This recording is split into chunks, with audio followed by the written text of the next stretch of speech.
Hi, I'm Dhera. Welcome back to my channel. Today I'm showing you how to make 4 types of cookies using one base recipe. The cookies are eggless, chunky, crisp from the outside with the perfect gooey middle. This is going to be a step-by-step tutorial, so let's get started. We will start by taking soft butter for the dough. The butter should be at room temperature. I like to measure the butter and keep it outside the fridge for about 30 to 40 minutes before I start making the dough. If you forgot to keep the butter outside the fridge beforehand, you can just microwave it for about 10 to 15 seconds and it will get soft. Transfer the soft butter to a bowl and add in the caster sugar. Using a whisk, we will beat them together until the mixture turns light and pale. You can also use a hand mixer for this step. If you are doing it by hand, the process will take about 10 to 12 minutes. Make sure to scrape the sides as you go. This process of beating butter and sugar together is known as creaming. This is usually the first step of cookie recipes.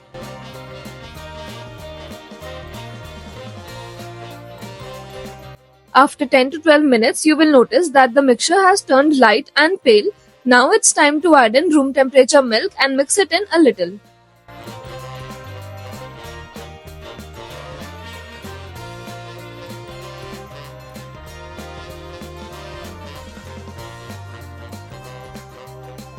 The milk will not mix in with the butter at this point and you will think वो curdle हो गया है, but it will all come together when we add in the dry mix.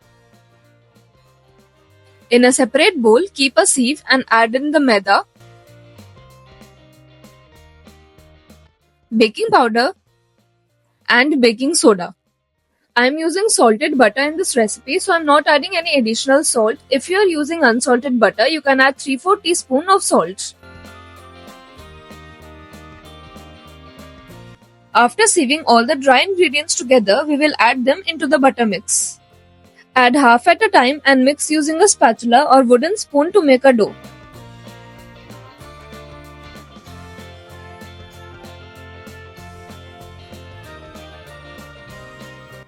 After the first batch of dry mix gets incorporated, add in the rest of the dry mix.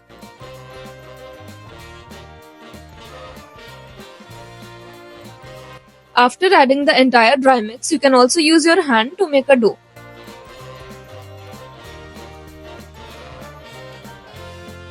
I will divide the entire cookie dough into 4 equal parts in 4 different bowls. The total weight of the cookie dough is about 900 grams, so one part will be about 225 grams. If you don't have a weighing scale, don't worry, just cut the cookie dough into equal parts in the bowl.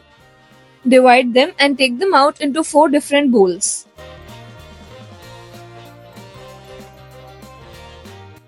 For the first part, we will cut some chocolate and add in the dough for classic choco chip cookies.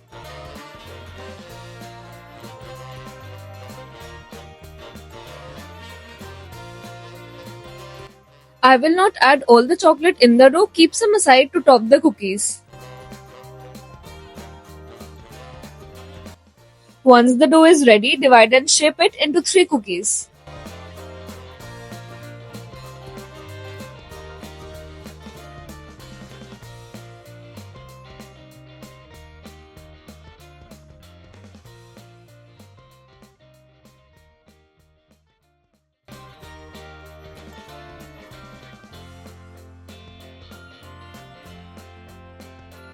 After shaping all the cookies, top them with extra chunks of chocolate.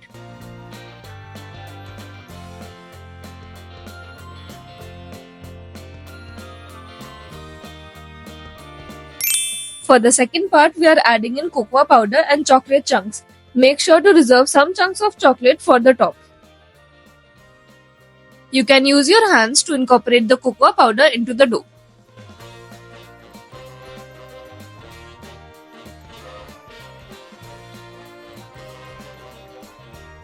Divide the dough into 3 equal parts and shape the cookies.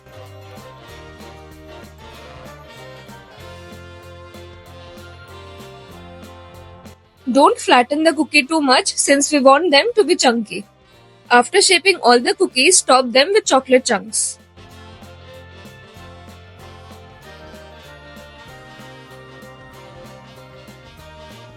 For the third flavor, I'm chopping some Oreos.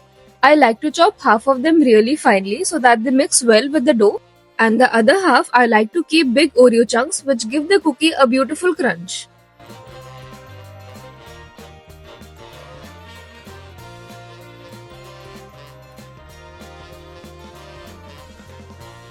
Add in the Oreos and mix well.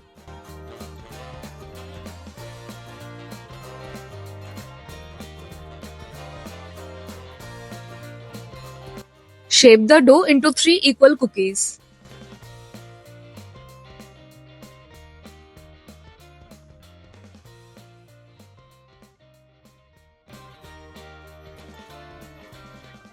Top them with extra Oreo chunks so that they look beautiful from the top.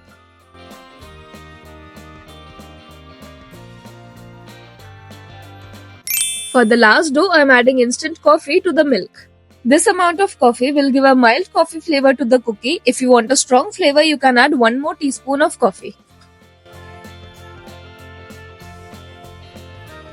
We can't add coffee directly to the dough, so we mix it in with the milk first. For the crunch, I am adding chopped walnuts.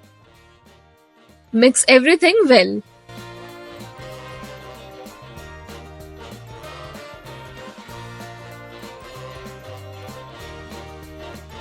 Since we are adding more milk to the dough, it will get a little loose, but don't worry, just pop it in the fridge for about 10 minutes, let it set a bit, and then you can shape it into cookies.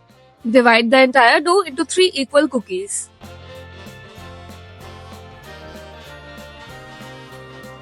Top them with more walnuts.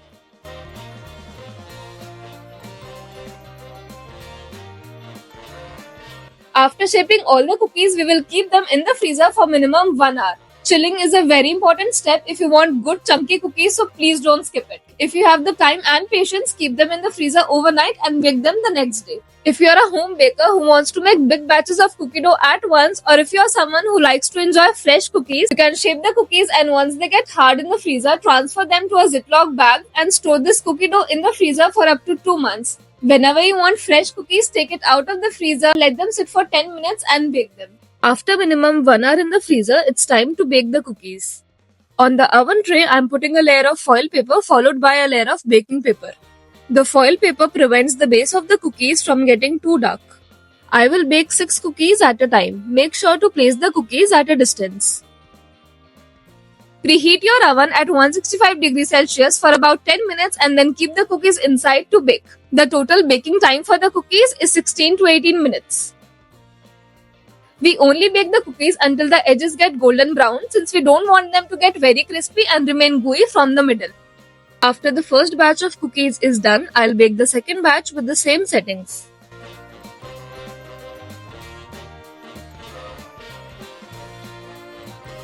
After the cookies are out of the oven, let them cool down on the oven tray for about 10 minutes and then transfer them to a wire rack.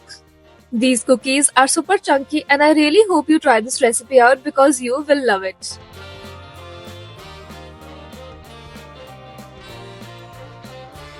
The one piece of advice I give to all beginner bakers is that please switch to a weighing scale rather than depending on cup measurements because they differ every single time. You don't have to get those big weighing scales they have in the shops, just get a compact one.